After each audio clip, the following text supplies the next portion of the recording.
ustaxona ochish uchun necha pul ketadi? Ustaxona boshlang'ich ochish uchun birinchi очередda yaxshi lokatsiya tanlash kerak.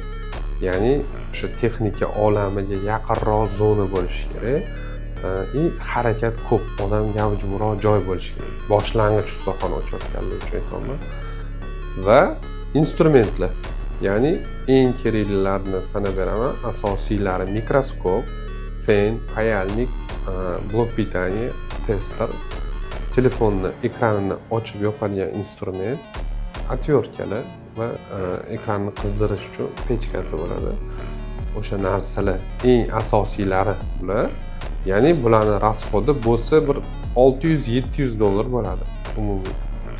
Va arendaga to'lanadigan puli reklamasi uchun ozgina rasxod bo'ladi, bannerlar qildiradi. $1000 bilan boshlasa bo'ladi.